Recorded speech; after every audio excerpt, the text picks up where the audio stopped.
윤석열의 그림자에서 벗어나기 위해서는 윤석열 탄핵에 대한 본인의 명확한 메시지를 내야 돼요. 한동훈은 본인이 잘 간다고 착각하는 걸 수는 있겠으나, 근데 그 지지율이 올랐던 시점이 윤석열에 대한 발언을 조금 했던 시점이 좀 맞물립니다. 윤석열을 지우고 자기만의 어떤 메시지를 내려고 하는 건데, 연금개혁 메시지는 아니라는 겁니다. 오히려 비겁해 보입니다. 한동훈 대표가 탄핵에 대한 입장은 굉장히 선명하게 가져왔던 것 같고, 이제 냈던 국민이 먼저입니다라는 책 자체가 그에 관한 내용이에요.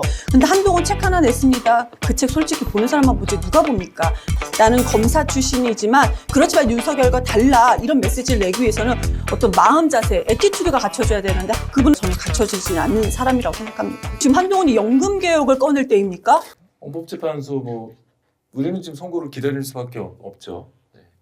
자, 보수논객 김진, 이분 대단히 유명한 중앙일보 옛날 대기자시고 그런데, 탄핵이 만약에 기각이 되면 민중혁명이 일어날 것이다. 민중혁명은 극우 보수 시위와는 차원이 다를 것이다. 결국 윤석열 대통령은 끌려 내려올 것이다 라고 얘기를 했어요. 뭐 본인 개인 생각인데, 저는 요새 민중혁명이니 뭐 이런 말들이 국민 너무 많이 저항권이 정광훈 목사는 저항권 네. 얘기하잖아요. 예, 전한길 강사도 마찬가지 그런 얘기하죠. 그렇죠. 민중혁명이니 이런 얘기가 저는 너무 쉽게 나오는 것 같아요. 물론 이분이 무슨 뭐 책임 있는 공당의 뭐 당직자는 아니지만 보수 논객이지만, 그런 말씀을 하는 것은 뭐 개인 의견으로서는 얘기할 수 있겠으나, 지금 민주당이든 국민의힘이든 헌법재판소 결정에 승복하고 또 달리 승복하지 않을 방법도 없다는데, 지금 우리 모두 뜻을 같이 하고 있는 거 아닙니까? 그런 상황에서 무슨 국민 저항권이니 민중혁명이 하는 얘기를 합니까? 괜히 국론을 너무 분열시키고 사람들 불안하게 하는 그런 말씀이라고 생각하고, 예, 그냥 개인 의견으로 그냥 이렇게 치부했으면 좋겠습니다. 저는 조금 생각이 답답한데요. 그러니까 민중혁명을 너무 우리가 폄하할 필요는 없다. 충분히 가능하다. 왜냐하면 대한민국은 지금까지 역사상 우리 큰 줄기만 번다 하더라도 35년의 일제강점기를 이겨내고 극복한 게 대한민국 국민이었어요. 대한민국의 국민의 그런 의지가 아니면 절대로 극복할 수 없는, 전 세계에서 그런 전무후무합니다. 지금까지는. 그걸 6.25를 겪고 난 대한민국이 지금 선진국 반열에까지 오른 것도 지켜낸 것이 그 국가 지도부가 잘해서가 아니에요. 대한민국 국민의 힘으로 지금 됐거든요.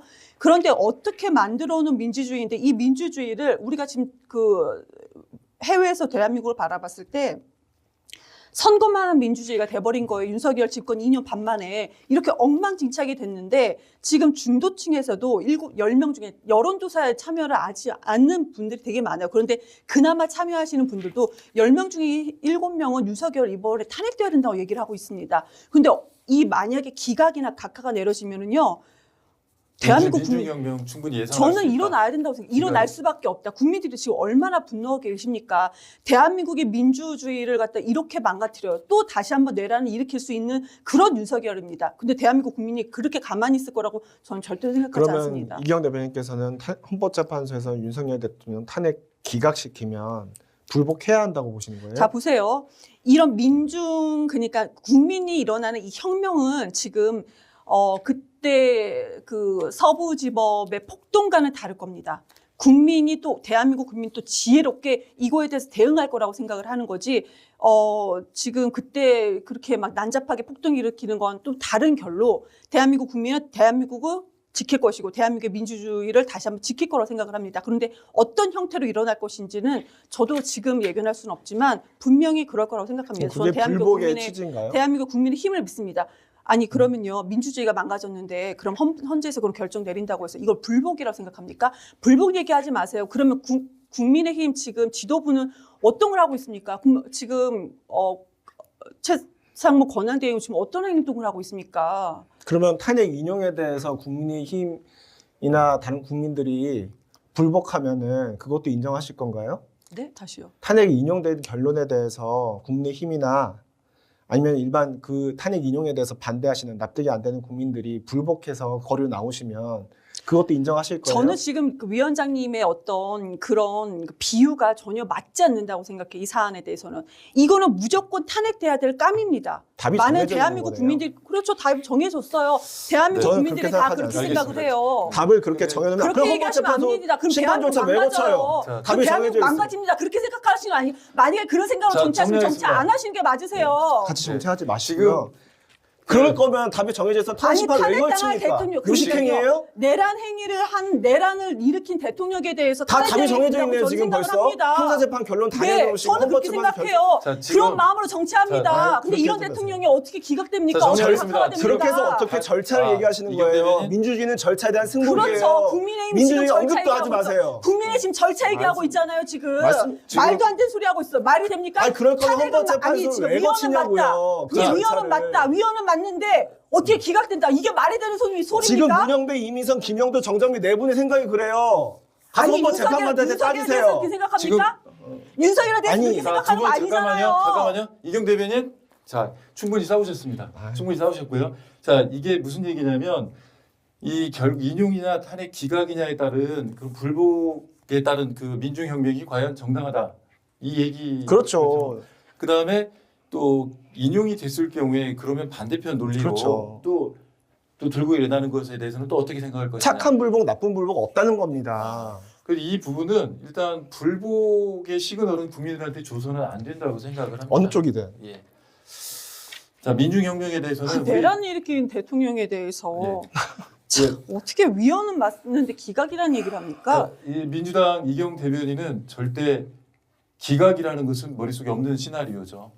이건 그런 네, 대한민국에서 그런 뜻은 대한민국 알겠어요. 국민들이 네. 어떻게 살아갑니까? 그런 주장을 하시는 건 알겠어요. 하지만 절차적으로 아니 저는 절단기로 대한민국 국민을 그런 식으로 고문하겠다는 그런 대통령이 그러니까 이미 벌써 답이 다 나와버린 국정 사실관계 운영을 하는 확정이 다 대한민국에서 됐고 어떻게 재판을 할 필요가 네, 없는 거예요. 답은 나와 이경 있는 게 대변인께서는. 맞습니다. 윤석열은 탄핵돼야 되는 게 아. 맞죠. 탄핵 대상이 맞죠. 그럼 알겠습니다. 재판을 왜 합니까?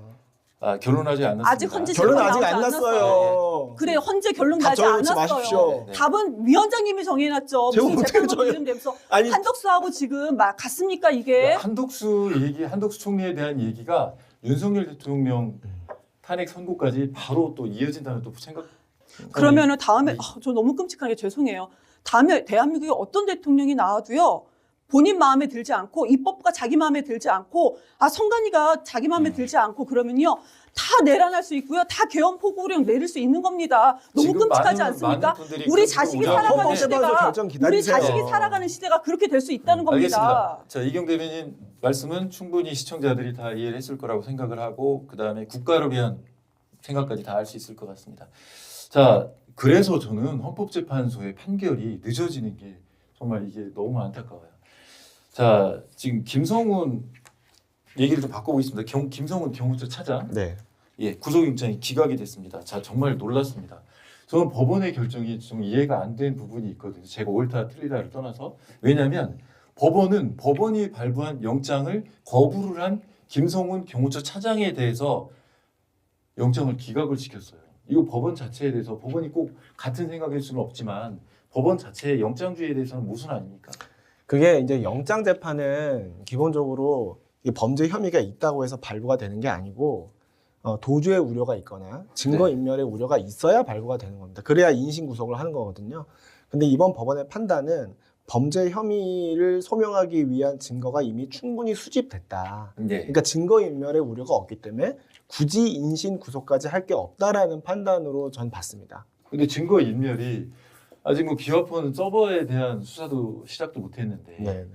예, 증거인멸에 과연 우려가 없는 걸까요? 이경 대변인? 증거인멸이 이미 됐다고 생각합니다. 비아폰 서버 이미 다 털렸고요. 저는 됐다고 생각을 하고 그러면은 이강호 같은 경우는 김성훈도 마찬가지고 이강호 같은 경우는 제2정문 뚫리면 기관총 가지고 가서 쏴라 이런 얘기까지 지시를 했던 사람입니다.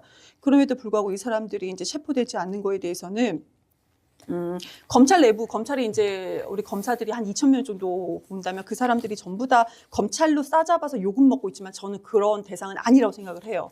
이거는 일부 윤석열 라인의 검사들 몇몇이 욕을 먹을 것이다. 윤석열이 소위 꽂아놓은 그런데 지금 심우정 검찰총장이 심우정 검찰총장 한 사람과 그 사람의 라인 그 사람들이 뭔가 지금 윤석열이나 이렇게 윤석열 라인 쪽에서 뭔가를 본인들이 방어를 하고 있는 것이다라고 생각을 해요. 그러니까 그것이 무엇인지, 왜 그런 것인지, 방첩사에 검찰이 갈 것이다. 물론 뭐 이렇게 국정원도 간다고 얘기를 했지만 왜 그때 그 방첩사의 성관이에 이제 검찰이 간다고 왜 했는지, 검찰이 뭔가 연관된 게 있을 것 같다라는 생각이 듭니다. 그래서 그거에 대해서는 퀘스천 마크가 상당히 많죠. 지금 그런 상태라고 생각을 합니다. 근데 저는 어떤 생각이 들었냐면 이 김성훈 경호처 차장, 그다음에 이광호 본부장 이분들이 다시 돌아갔잖아요.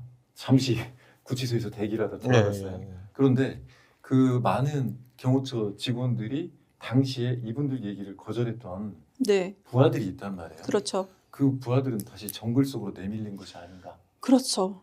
좀 안타깝더라고요. 그거는 제 생각에는 영장 재판 단계에서 이제 그런 부분을, 그러니까 그 당시에 어쨌든 이광호, 김성훈 두 분의 어떤 지시를 많은 그 경호처 소속 공무원들이 이행하지 않은 것으로 알려져 있잖아요. 예. 그러니까 이제 그분들이 경호처에 복귀했을 때, 그것도 이제 어떻게 보면 굉장히 지금 경호처 차장으로 복귀를 하는 거잖아요. 예. 처장 다음인데 차장으로 복귀를 했을 때 많은 경호처 공무원들이 가지는 위압감, 네. 이런 것들을 충분히 예상할 수가 있죠. 하지만 영장 재판 단계에서 그 위압감을 고려해서 영장을 발부할 그렇죠. 수는 없는 거고요. 그런 위압감은 사실 인사 조치로 해결을 봐야 되는 거죠. 네. 근데 지금 그 인사 조치는 대통령 경호처에 관한 인사는 또 지금 대통령 권한대행으로 다시 복귀하신 한덕수 권한대행의 역할인데, 그런 요구를 한덕수 권한대행이 아마 제일 처음 그 직무에 복귀한 순간부터 받을 것 같아요. 네. 김성훈 경호처 차장에 대해서는 이제 뭔가 방어를 해주고 있는 것이, 저는 이제 검찰총장이라고 말씀드렸잖아요. 왜 그거에 대해서 조금만 더 부연 설명하면은 김주현 전 민정수석입니다. 김주현 전 민정수석이 계엄 다음날 안가회동에, 그러니까 장관급만 모이는 곳에 왜 거기 김주현이 가는가, 이상하잖아요. 전 민정수석이 거기 왜 갑니까? 그러면 김주현과 심우정은 어떤 관계인 거냐? 직속 상관 부하 관계였던 거죠. 완전 직속. 그리고 검찰 쪽에서도 지금 심우정이라는 사람을 보면은 선배한테 저항하지 못하는 캐릭터라고 합니다. 이것도 취재에서 이제 나온 거고, 심우정은 그런 캐릭터이다. 그런데 어쨌든 국민들이 지금 의아해하고 있어요. 검찰은 구속영장, 경찰이 청구한 구속영장을 3번이나 반려를 시켰는데 게다가 결국에는 심의위원회에서 결정을 했고, 그래서 결국에는 청구를 했는데 이번에는 또 법원이, 그러니까요. 예, 사실 이례적이잖아요. 이런. 저는 사실 그러니까 검찰이 애초부터 영장을 청구할 것으로 저는 예측했고, 네. 근데 결국 청구하지 않았지만 이제 결국에는 이제 신청 받아 다시 했죠. 법원이 당연히 또 발부할 것으로 예측했는데 기각된 거 봐서는 이게 지금 영장 재판에 들어가는 여러 가지 기록들 있죠. 이제 지금 예. 관련된 관련된 수사 기록들을 제가 못 봐서 어떤 자료들이 수집돼 있는지를 제가 지금 몰라서 이렇게 자꾸 예측이 틀리나 하는 생각이 들 정도로 뭔가 합당한 이유가 있는 것 같아요. 그러니까 그러니까 굉장히 이제 증거가 상당 부분 수집돼서 거의 이렇게 이제 괘씸죄로 가중처벌하겠다는 그런 의사 없이는 영장이 발부되지 않을 만할 정도로 네. 여러 가지 그 구속영장 발부 사유 요건이 충족되지 않은 상태가 아닌가. 왜냐하면 검찰도 미적지근하고 네. 법원조차 기각한 거 봐서. 그러니까 지금 이제 심우정 검찰총장과 뭐 이번 비상계엄의 관계성에 이제 추측을 하시는 거잖아요. 제가 예측한 건 뭐냐면, 이번에 윤석열 대통령 구속 취소 결정이 법원에서 있었잖아요. 네. 사실 그게 많은 분들이 그 결정에 대해서 깜짝 놀랐어요. 그렇죠. 법원이 이렇게까지 불구속 그 수사 원칙을 중시하고 이렇게까지 적법 절차 원칙을 한다는 것을 많은 분들이 몰랐거든요. 그래서 저는 그 이후에 검찰에서도 굉장히 크게 충격을 받았을 것으로 생각하고, 인신 구속에 관한 이제 그 영장 청구를 할 때 저는 굉장히 소극적으로 엄격하게 임하기 시작한 신호가 아닌가. 또 법원도 마찬가지로 이번에 그 영장 재판에서 구속영장 청구를 기각한 걸 봤을 때 법원도 그 이전에 대통령에 대한 구속영장 취소 재판에 영향을 받아서 엄격하게 판단을 한 게 아닌가, 저는 그렇게 추측해 봅니다. 한동훈 전 대표 지금 열심히 또 활동하고 있죠. 네. 예. 어떻습니까 지금? 한동훈 전 대표가 연금 개혁을 지금 아주 또 주된 이슈로 들고 나왔습니다. 예, 그렇죠. 그 이번에 그 민주당과 국민의힘에서 이제 합의한 연금 개혁안이 사실 청년 세대와 미래 세대에게는 굉장한 부담을 주면서 지금 이제 곧 연금을 받을 나이가 되는 기성세대, 특히 86 기성세대들한테는 굉장히 유리한 연금 개혁안이 이루어졌어요. 물론 그게 뭐 18년 만에 연금 개혁이라고 해서 굉장히 큰 의미를 부여할 수도 있지만 이왕 연금 개혁을 할 거 모수 개혁이라고 하더라도 연금의 지속 가능성을 담보할 수 있는 자동 조정 장치라든가 아니면 청년 세대들의 부담을 조금이라도 경감시킬 수 있는 세대별 보험료 차등 인상이라든가 이런 것들을 같이 껴넣어서 하면 좋을 텐데 마치 기성세대들의 야합처럼 돼버렸기 때문에 한동훈 전 대표가 거부권 행사를 촉구하고 있죠. 네, 뭐 그런데 일단 여야가 합의한 모양새거든요. 지금. 한동훈은 저는 개인적으로요. 한동훈은 윤석열의 그림자에서 벗어나고자 애를 쓰는 것 같아요. 그래서 저는 한동훈의 이런 모습을 보면서 죄송합니다. 참 애쓴다 이런 생각이 저한테 죄송하실 건 없어요. 애쓴다. 그런데 윤석열의 그림자에서 벗어나기 위해서는 본인이 명백하게 윤석열에 대한 이번에 윤석열 석방에 대한 아니면 윤석열 탄핵에 대한 본인의 명확한 메시지를 내야 돼요. 한동훈은. 그 다음에 다음 발자취가 있는 겁니다. 한동훈은요. 윤석열 덕분에 그 자리까지 올라간 사람이기 때문에. 그런데 그림자에서 벗어나기 위해서 새로운 이슈, 나는 대선 후보가 될 거야. 새로운 이슈를 지금 내놓은 것이 국민한테 저는 설득이 되지 않는다고 생각을 합니다. 그래서 지금 한동훈은 본인이 잘 간다고 착각하는 걸 수는 있겠으나 국민들이 지지율이 약간 또 올랐잖아요. 근데 그 지지율이 올랐던 시점이 윤석열에 대한 발언을 조금 했던 시점이 좀 맞물립니다. 어느 정도는 그 기사 이렇게 시기적으로 봤을 때는. 근데 지금 윤석열을 지우고 자기의 자기만의 어떤 메시지를 내려고 하는 건데 이 메시지가 연금 개혁 메시지는 아니라는 겁니다. 지금 한동훈한테는. 근데 그걸 좀 알았으면 좋겠습니다. 예, 한동훈 대표는 정말 지금 이 상황에서 필요한 것은 윤석열 대통령의 탄핵과 관련된 메시지이지 연금 개혁은 그냥 자기 존재감을 보이는 것일 뿐이다. 존재감 보이지 않아요. 오히려 비겁해 보입니다. 지금 뭐 하는 거야 저분? 이런 생각이 듭니다. 솔직히 좋은 말이야 알겠어. 국민들 입장에서는요. 대통령 후보로 나온 사람도 공약이 안 좋은 게 하나도 없어요. 다 좋습니다. 그래 좋은 말이야. 그런데 왜 네가 지금? 이런 생각 하실 거예요. 뭐가 중요한데? 제 생각에는 근데 한동훈 대표가 뭐 비상계엄이라든가 대통령 탄핵에 대한 입장은 굉장히 선명하게 가져왔던 것 같고 이번에 이제 냈던 국민이 먼저입니다라는 책 자체가 그에 관한 내용이에요. 그래서 충분히 메시지를 선명하게 내셨던 것 같고 그리고 지금 연금 개혁 이슈는 청년과 미래 세대한테 굉장히 중대한 영향을 미치는 이슈이기 때문에 저는 한동훈 대표뿐만 아니라 많은 분들이 발언을 하고 계시잖아요. 그런 당연히 해야 되는 메시지를 내야 되는 그런 이슈라고 생각하고요. 이걸 아까 이경 대변인께서는 윤석열의 그림자에서 벗어나기 위한 이슈라고 하셨는데 전혀 관계없이 모든 나라 국가 운영에 관여하려고 하는 모든 정치인이라면 반드시 입장을 내야 하는 그런 중요한 이슈라고 생각합니다. 제가 조금만 더 덧붙여 말씀드리면 예전에 이제 김대중 대통령이 저희가 되게 어렸을 때죠. 김대중 대통령은 똑같은 연설을 너무나도 많이 했어요. 너무 많이 했습니다. 그래서 거기에 이제 얘기를 했대요. 참모들이 왜 이렇게 똑같은 얘기를 많이 했냐. 국민들한테 다 전해지기 위해서는 아주 간결하게 반복이 돼야 된다. 그래야지 이 나의 메시지가 정확하게 국민한테 전해진다. 그러니까 김대중 대통령 입장에서는 국민 측에서 이거에 대해서 생각을 했던 거예요. 본인의 메시지 내는 것도.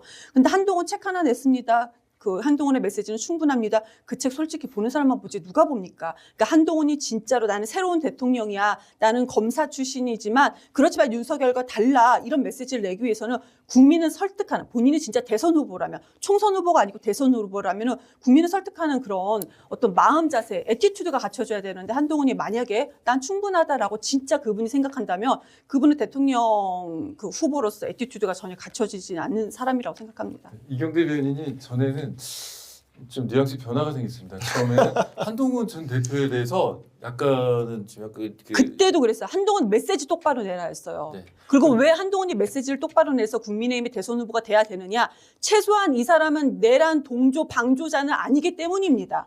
저는 메시지는 바뀌지 않아서 한결같습니다. 그러니까 국민의힘에서 이 정도 정치인은 돼야 여론조사가 가능하다라고까지 말씀을 하셨는데 그 이후로 조금씩 변했습니다. 한동훈이 변했죠. 제가 네. 변한 것이 아니고 이경규 한동훈이 얘기는 태도가 변했죠. 윤석열 대통령한테 대드는 척하다가 꼭 폴더 인사로 꼬리를 내린다. 뭐 저는 이런 그렇게 얘기. 생각합니다. 예. 지금도 갑자기 무슨 윤석열 지금 석방됐어요.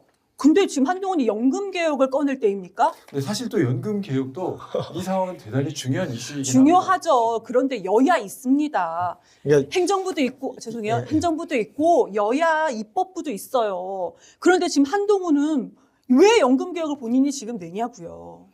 자, 이기영 대변인께서는 한동훈 대표가 민주당에서 지금 주최하고 있는 탄핵 찬성 집회에 참여라도 했으면 좋겠다는 마음이 아니 그건 있으신 것 반대합니다. 같은데. 오시지 마세요. 알겠습니다. 그건 제가 가는 건 아니니까 아무튼 알겠습니다.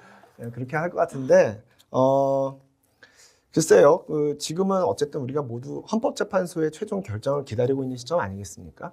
각자 자기의 입장을 뭐 강하게 더 내세운다고 해서 그게 헌법재판소 결정에 영향을 미칠 수도 없고요. 그래서도 안 됩니다. 지금은 헌법재판소가 최종 결정하는 시간이 임박한 만큼 헌법재판소의 시간으로 내버려 두고 나라는 또 나라대로 운영해야 되잖아요. 여러 가지 관세 문제도 있고 민간국가 지정 문제도 있고 연금 문제도 있고 지금 우리가 해야 될 일들이 많습니다. 네. 그래서 헌법재판소 일은 헌법재판소에 좀 맡겨두시죠. 알겠습니다. 이제 두 분이 그동안은 굉장히 유하셨는데 오늘은 저는 우리 위원장님의 의견에 정말 많이 배우고 동의를 하는데 아까 윤석열 내람 우두머리에 대해서 위헌이지만 기각이나 각하에 대해서는 정말 너무 많이 화가 두 났습니다. 가지 측면이었던 것 같습니다. 그거만요. 지금 다른 거는 민중혁명에 좋아요. 대해서 얘기를 했을 때 그렇게 되면 인용 상황과 그다음에 기각 상황에서는 똑같은 논리가 아니냐 이 얘기였고 이 얘기는 결국에는 불복으로 그 불복이 전제가 되어 있기 때문에 그렇습니다. 그렇죠. 예. 저도 이기영 대변인께서 사실은 굉장히 합리적인 좋은 말씀 많이 해주고 예전에 우리 국민의힘 한동훈 대표에 대해서도 파이팅 넘치는 말씀 많이 처음에 해주셔서 좋은 얘기 좀 네. 하셨어요. 감사하다고 한동훈 좀 잘한다고 생각했는데요. 생각해. 그래요. 아까 이제 제가 뭐 헌법재판 한덕수 권한대행의 탄핵소추 사건과 윤석열 대통령의 탄핵소추 사건을 동일선상에서 얘기하자는 거 아니에요. 탄핵 사유 자체가 완전히 다르기 때문에. 그런데 어쨌든 그 헌법재판소가 결정할 때 기각, 인용, 각하를 할 가능성들이 어떻게 있는지를 말씀을 드린 거고 그럼에도 불구하고 최종적으로는 저는 일치된 결정을 내기 위해서 헌법재판관한테 노력할 것이다 이렇게 말씀을 드리는 거고 다만 아까 저도 죄송스럽게도 목소리를 높였던 이유는 뭐냐면 인용이 되든 기각이 되든 각하가 되든 국민들께서 본인들이 어떻게 판단하는 걸 저희가 막거나 그거를 제지할 수 있는 방법은 없습니다. 다만 우리 정당에서 일하고 있는 당직자들이 어떠한 행동들이 그거는 이제 그 정광훈 목사가 하는 얘기도 마찬가지예요. 저항권을 발동해야 된다. 헌법재판소를 때려 부셔야 된다. 이런 식의 말을 하는 것 저는 계속 비판해 왔습니다. 네. 마찬가지로 민주당도 그것에 대해서는 굉장히 자제하는 모습을 보이는 것이 그게 책임 있는 정치하는 사람들의 모습이 아닌가 하는 거고요. 알겠습니다. 근데 뭐 민주당에서 사실 민중혁명 얘기는 또 한 건 또 아니죠. 그러니까 네, 민주당이 그거에 한 대해서 건 좀 아닙니다. 선을 그었으면 좋겠는 게 네. 사실 그건 보수 농객이 한 얘기고 그렇죠. 아니 왜 이슈가 아니 되냐면 그 국민저항권, 민중혁명 다 보수 농객이 한 거예요. 네. 예. 민주에서 안 그러네요. 네, 다음 이 시간에는 정말 그 이번 탄핵 심판 결과를 놓고 저희가 얘기를 했으면 좋겠습니다. 네. 더 이상 기다리는 건 국민들로서 너무 힘이 듭니다. 자, 이상으로 지배한 토크쇼 마치겠습니다. 감사합니다. 감사합니다.